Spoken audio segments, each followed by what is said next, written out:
Alright guys, welcome back to the shop. It's the 26th, the day after Christmas Day. Hope you guys had a good holiday. Just so you know, I have about 6 or 7 videos ready to be edited, which were all on my external hard drive, and about a week ago I went home to start editing some and plugged my hard drive in and a big puff of smoke came out and I can't access it anymore. So hopefully, I did buy a docking station for that hard drive and got the hard drive out of it. Hopefully I can access that stuff because I've got months worth of footage on there that I haven't been able to do anything with, and that's the only place they're on right now is that hard drive. So we'll see what ends up happening with that. Anyway, we're going to jump into this new project here. Actually, one of the last videos on that hard drive was I just got done stubbing a 50 Chevy pickup truck frame with a 70 Nova stub. Lowered the rear suspension and all that stuff to match it out. That's one of my last videos. That's actually still sitting on the trailer in the alley awaiting pickup. He's probably going to come today to get it. But anyway, another suspension here, another suspension install on another 50 Chevy pickup. This little rat rod's been driving around for probably 5 or 6 years. The gentleman drives it pretty much every day in the summer. I see him drive by all the time in it. It's got a lot of miles on it. I shouldn't say a lot, but he racked up quite a few. And he wants to make a few upgrades now. So his biggest concern is the front suspension. I'm not 100% sure what this stuff is. If it's I would imagine it's GM of some kind, but someone made it work. Someone spliced it all in, welded it to the rails. They lowered it by basically bringing these towers up here and using coilovers for suspension. You can see there's only about 1.5 inches of travel here till the bump stop bottoms out, and you know the control arms are angled up quite high at ride height, so geometry is not quite where it should be, and he wants a whole new suspension put in the front. So that's why it's here. He also told me to fix anything else up. Maybe if I see something wrong or want to clean something up, we'll do that. One of those things is probably the core support here and the way the radiator is mounted. Probably going to redo some of that stuff, clean up this outside. They got the radiator kind of clamped in. There's not really any room on the sides. I'm thinking about probably bringing this out and back with a new piece of steel so it comes out to the edge of the rail here, and then I'll have room to weld tabs on the radiator and just bolt it into the core support instead of clamping it in like it is now. But I'll worry about that after the new cradle's put in for the suspension. So yeah, nice little driver rat rod. I'm gonna get it on the hoist, start pulling the motor out, get the headers off, engine, the whole front clip, probably take the hood off. I don't really need to take the hood off. I can get the engine out no problem, but I'll probably take it off just for lighting purposes while installing the front end. Also, the brake and gas pedal, he wants that kind of fixed up. It's dark in there right now, so I'm not even going to bother going inside. But get a little light under the hood here. The steering column was installed very low, and you see this a lot in cars. The lower you install the steering column and the floorboard in the front, usually it starts to become a problem with foot transfer, from taking your foot from the brake to the gas pedal, and that's exactly what happened here. The brake pedal is way on this side and the gas pedal, throttle pedal, is way on the other side, and we could resolve a lot of that by bringing that column back up here to kind of where the stock steering column came out.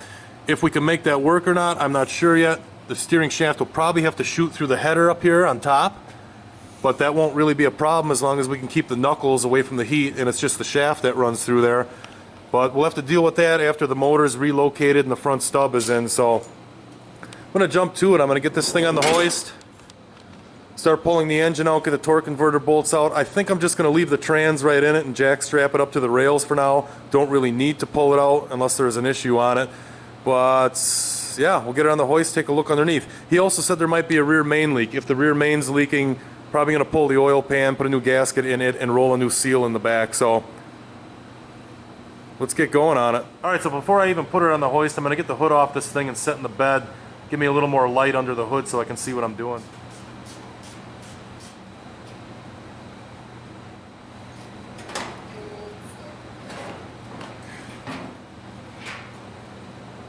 Alright, well I got it on the hoist now, and as you can see under here, my arms are going to hit the exhaust flanges. I don't have enough blocks to get up to the frame, and the exhaust hangs pretty low, so I'm going to pull off the collector flanges and get the headers off both sides first.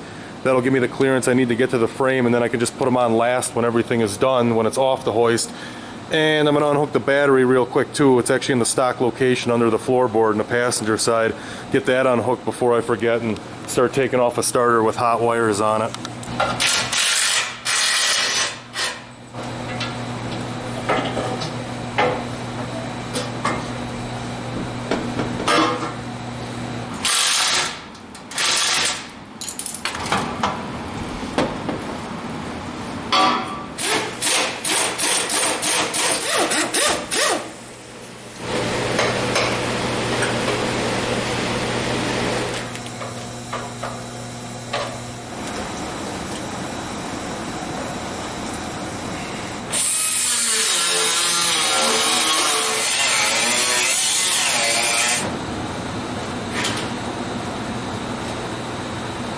Alright, so I got the radiator off, coolant drain, power steering lines cut, all the wiring's unhooked, headers are obviously off, starter's unhooked.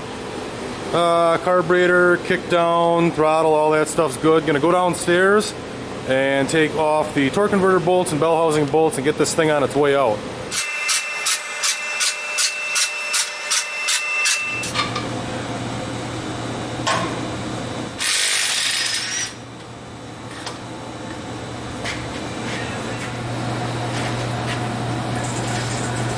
So the engine's out now, hanging on the cherry picker. Like I said earlier, the owner said he might have hit a rear main leak. Does not have a rear main leak, no oil on the crank or anything like that, but there is some on this side that was seeping between the bell housing and the trans coming from the valve cover here. So any oil leaks on this engine should be resolved by a set of new valve cover gaskets, so that's easy enough and straightforward. At this point I'm going to get the steering off, remove the transmission lines because they're going to have to get rebent and rerouted for the new cradle anyway, and remove the fuel line, or at least get it cut off back further so I'm not sawing through that with the plasma cutter when I go to cut all this stuff out of here. So I'll keep pulling some parts off and getting ready to do the demolition of this front end.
Well, I got all the front suspension cut off now, and I give the guy credit who put the thing in. I mean, that was a serious amount of cutting to get it formed into the rail like that.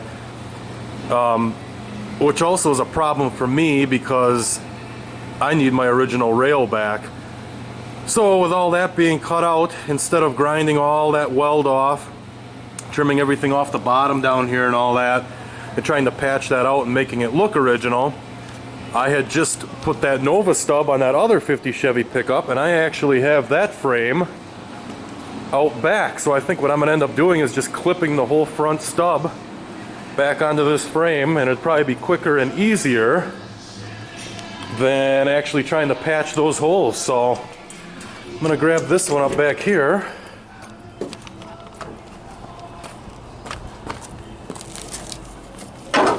And bring it in.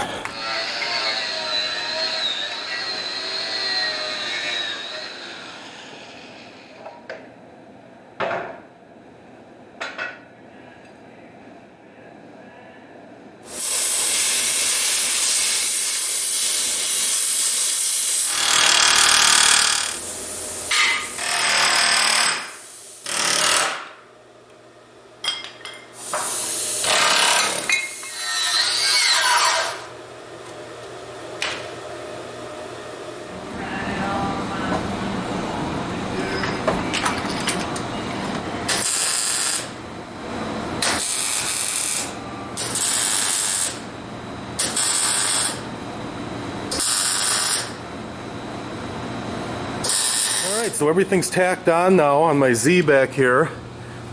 I got 5.5 inch splice here coming together, and I got a nice beveled gap all the way through all that, so I'll be able to shoot that with weld and then grind it off and still have that weld remaining in there. Also, I'm going to weld it on the inside, put a plate over the welds on the inside, weld the plate in on both sides, and then this thing's going to end up being boxed pretty much from where the original boxing plate was. I'm going to box it right up to the front because you actually need a boxing plate in there for the type of suspension I'm putting in, and also most independent suspensions need it boxed as well. So everything checks out here. I put a level off the original rail all the way forward. My height is the same to the top of that rail as that rail. Everything's square, and the length from the front nose back to these original spring shackle holes here, identical. So everything worked out really good on it. I'm going to take my time, stitch it probably about an inch, half inch to an inch at a time, skip around, jump back to both sides, get this all welded up, shoot to the inside, do that, and then finish up making the boxing plates and plates for the inside for reinforcement.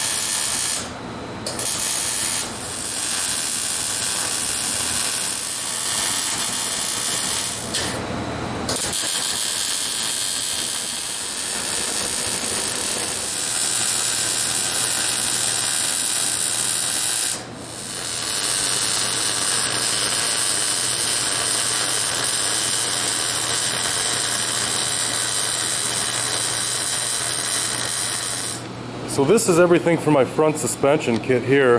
Here's my one-piece cradle I was talking about. Really nice heavy-duty design. It takes like a 91 Thunderbird rack, which is basically the same thing as like a Mustang rack. Comes with these nice coilovers here, which are still wrapped up, gas adjustable, spring rate adjustable obviously. Got my upper and lower control arms, pretty much everything here to make this front end happen. All the hardware is in that box there. Got my brake calipers and everything, and it comes with two boxing plates that are actually 3/16 thick. And the first thing I'm going to do is get those located, put those on the frame rail, and kind of mock up my front suspension here. And the other cool thing is I got this truck sitting here that I've been working on, and it's already got the same suspension installed in it, if we can see it. So I'll be able to take all my measurements off this frame and just lay it out, basically off that front rivet. For the front cross member, I'll just measure back off that rivet to the front of it. Bang, that's where it's going to go in that other truck. The bottom frame rail actually swoops out, and you do have to cut this off 90 down from here, so this is the same width as the top rail when you're done, and then box it flat for that cradle. So that's going to be the next step here. I'm going to cut this off, make it square with the top, and then get those boxing plates tacked on and mock up that cradle and make sure everything works out good before I start welding all the boxing plates in solid. Alright, so off camera I did all the boring stuff. I cut my plates for the inside of the rails where my seams went together and welded them in, and then I cut my boxing plates here and did all the welding from the front to the back on them so they're ready to get ground down. I also went to the outside of the rail and plug welded all the holes and any pit holes I had, because basically we don't have a use for a single one of those holes except the bumper bracket holes, which I accidentally welded half of one of those in, so I can grind that off and probably get the Dremel out and open that back up to a round hole, but it happens. But ready for grinding right now. As soon as I get this all ground down, I can get my one-piece cradle in there, measure it out, get it located, weld that in, and I'm on my way to putting the suspension back on the front of this truck.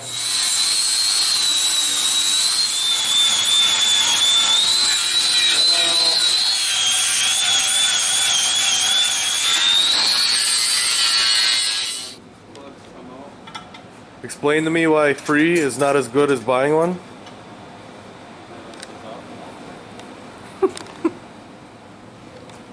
Anyway, all the grinding's done on the front rails. All the holes are patched on the outside, except for this one that I didn't grind out yet, that I accidentally filled half of it in.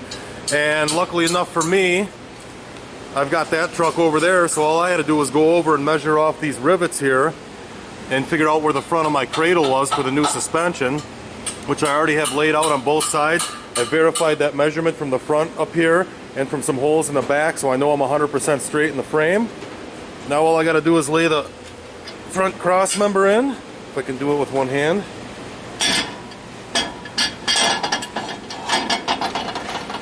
So that's pretty much going to locate my front cradle up against the lines here, and really all I have to worry about other than that is a little bit of a gap in between, just centering it out on the rail, and I'll just measure from the outside of each rail to the outside point, and that'll verify that it's centered in the frame this way.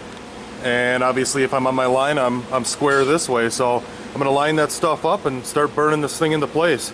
The other cool part about this kit is too, you don't have to worry about any angles on it, because as you can see from the side, your plate here where your upper control arm goes on already has the angle preset on it. The front and back of this cradle are actually different heights, and the angle is already preset on it when you put it into the factory position on the rail. It's actually meant to go on this hump and achieve the proper angle for the suspension. So you can see it sits right down there, ready to go. So I'll finish centering it out and get it welded in.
Alright, so I got my clearance loops in here on the frame for the rack to go through. All that's done. The cradle's all welded in nice now. Everything's pretty much set up and ready to go. I also managed to run out of gas and welding wire at the same time. I was stretching the gas out as I was welding these in. I went over to the regulator and cranked it up and all that. And as I was finishing up, filling a couple of pinholes, I ran out of welding wire, but it all turned out pretty nice. I got a few more little pinholes to fill in and whatnot, and I got some grinding to do on the bottom edges of the boxing plates yet.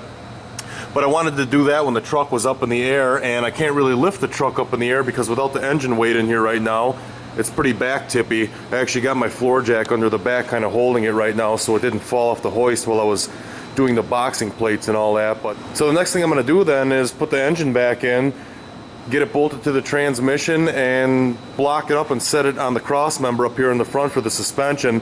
I don't have motor mounts yet. They're going to be coming in Tuesday, and I might just order a Speedway cradle for it and just put a tubular motor mount in the front rails up here. So I'm going to let this thing down a little bit, pull the jack out of the back, get the engine set back in it, and maybe throw the suspension back on the front just to see what it's going to look like, mock it all up, make sure it's all going to work, and go from there.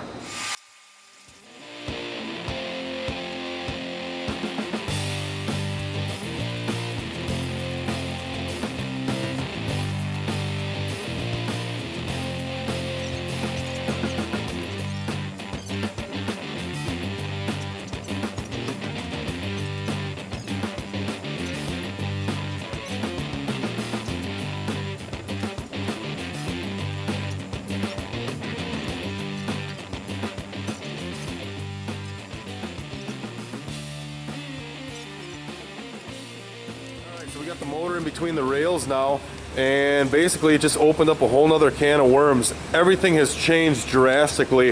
The engine sat really low in this thing before. They had the front crossmember cut out. The fan was sitting right down to here. and we basically can't do that anymore. I had to pull the rack out when we set the motor in because the balancer was hitting the rack, and basically we can't do anything about that. So the motor is going to have to come up, which means the transmission mount's going to have to come up. At the current moment, I'm up against the firewall because I lifted the front of the motor and drove the distributor back into the firewall. I test fit the headers on here, and it also brought them closer to the firewall. So basically I'm going to end up having to pull this thing forward, probably getting a longer drive shaft, and modifying a whole bunch of stuff underneath, shifter linkage. It has like a 3-link Firebird suspension rear end in it, so I'm going to have to modify the bracket for the 3-link setup. Going to be a lot more work to get the engine fit back in this thing. But at the current moment, I do not have motor mounts for it. My energy suspension mounts are coming in Tuesday. Today's Sunday. So I'm pretty much at a standstill for now. I'm not going to bother bolting the suspension components on yet because basically I'll be working around them, messing with the motor mounts and all that stuff. Another couple reasons here. Obviously the distributor's hitting the firewall, but my fuel pump's actually butted right up against this cradle as well. I'm probably gonna have to come forward 1 inch to 1.5 inches to make all this stuff work. So gonna be a whole nother can of worms getting the engine to fit back in this thing properly. But started on a Thursday, day after Christmas. Pretty much put 8 hours in Thursday, 8-9 hours Friday. Got the whole front end basically stripped down, engine out, front stub cut off, new one put on, everything put back into it. So pretty much gonna call it a wrap here tonight, guys. When I get the motor mounts and stuff back in, we'll take it from there. Thanks for watching. Till next time.